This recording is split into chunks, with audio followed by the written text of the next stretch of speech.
like charges, they push each other away. And if there are two negatives, they also push each other away. And if you have opposites, they attract together.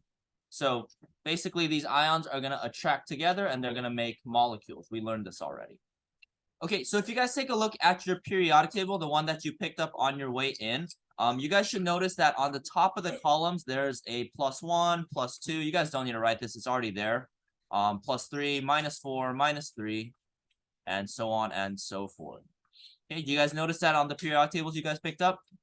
Okay, so basically what that means is everybody in that column, so this column right here under +1, they all want to become +1 ions, okay? So let's say, for example, we got lithium right here. Lithium wants to become +1. Okay, magnesium's right here in the second column. That wants to be +2.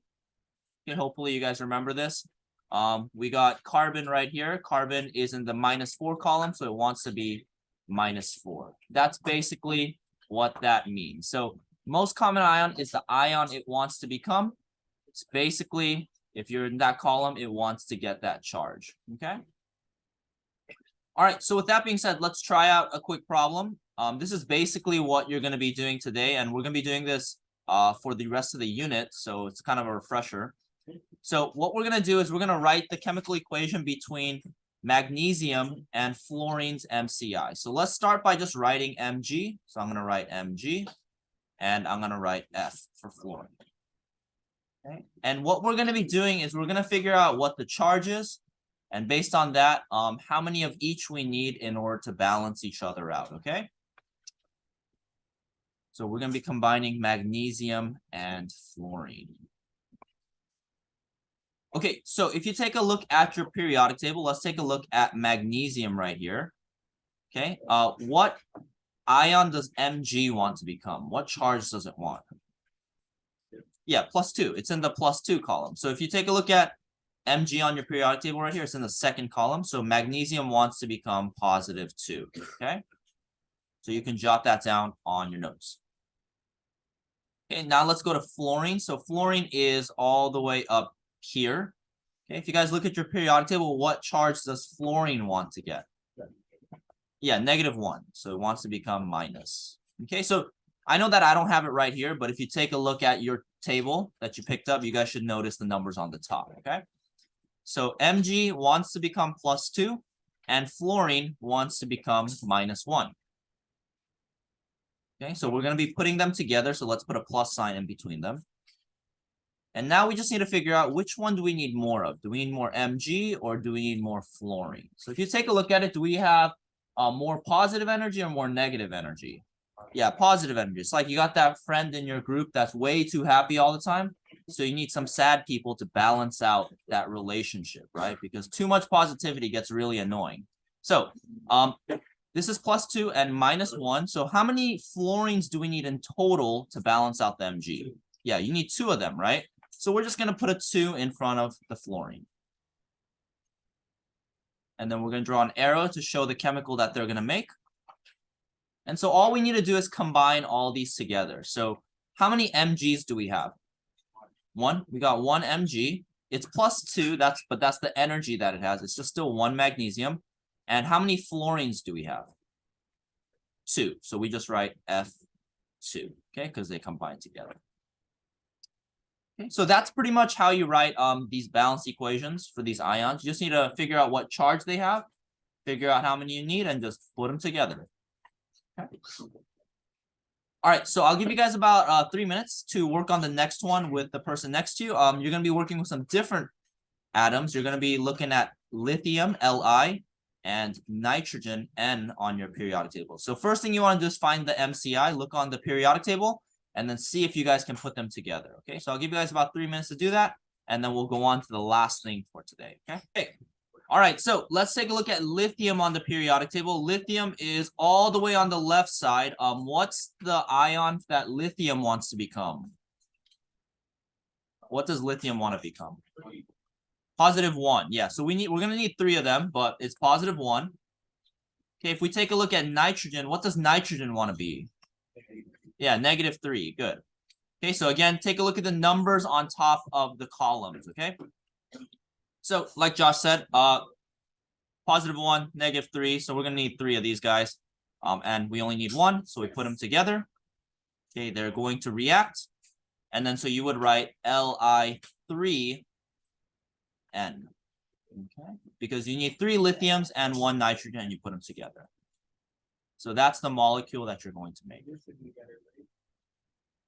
Okay, so if you got something close to that, I know the notation might be a little bit different. Don't sweat it too much. But that's what you guys should get. Okay. Alrighty. Okay, so let's go on to the last thing for today. So these are just one atom at a time, right? So we just look on the periodic table and we look at the ion that they want to form. But if you guys flip to the back side of the periodic table you picked up, so flip to the back side of the handout, you're going to see this chart right here. You guys probably remember it from earlier in the year, right? Okay, so these are called polyatomic ions, and these are molecules that form a charge. Now, I want you guys to write one thing on the chart that you picked up. That way you never forget it. Okay? So on your chart, I want you to draw an arrow to one of the molecules. And I want you to write don't change. Okay? These ions do not change. You're not going to put numbers in between them. You're not going to change up the order. They are perfect just the way they are, okay? So when you guys are making equations, when you are making molecules with these do not change, okay? Do not change these guys. They're perfect, okay? Just the way they are. They don't like to turn into different molecules. So just keep them the way they are. All you're going to do is combine them with other ions, okay?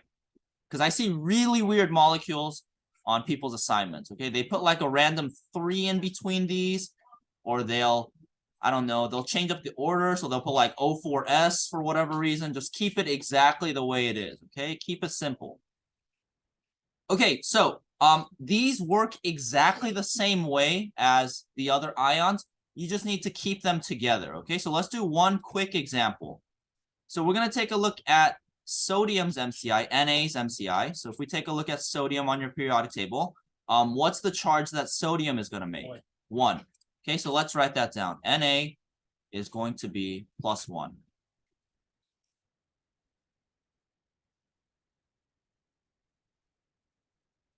Okay, so we got Na is +1, and it's going to react with nitrate. So we just go to our chart, and we look at nitrate. And nitrate is NO3 minus. So copy it down exactly the way it is. NO3 minus, okay?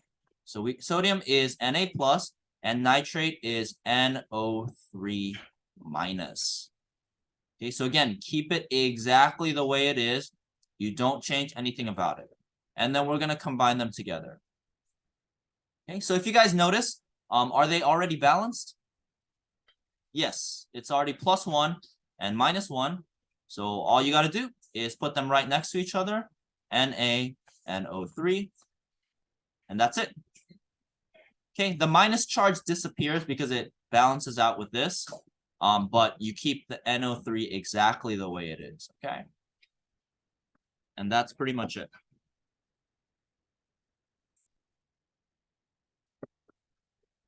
All right, we'll do the last one together, and then after that, we'll kind of end the lecture, and I'll tell you guys what we're going to do. Okay, but let's get started with the last problem. So the first ion that we have is ammonium. So let's take a look at ammonium. Okay, so if we take a look at ammonium, ammonium is NH4 plus. So we're just going to copy that down, NH4 plus. Okay. And then on your paper, I want you guys to write sulfate right next to it. So I'll give you guys a minute to look at sulfate and see if you guys can copy it down exactly the way it is right next to ammonium. Okay, copy down sulfate.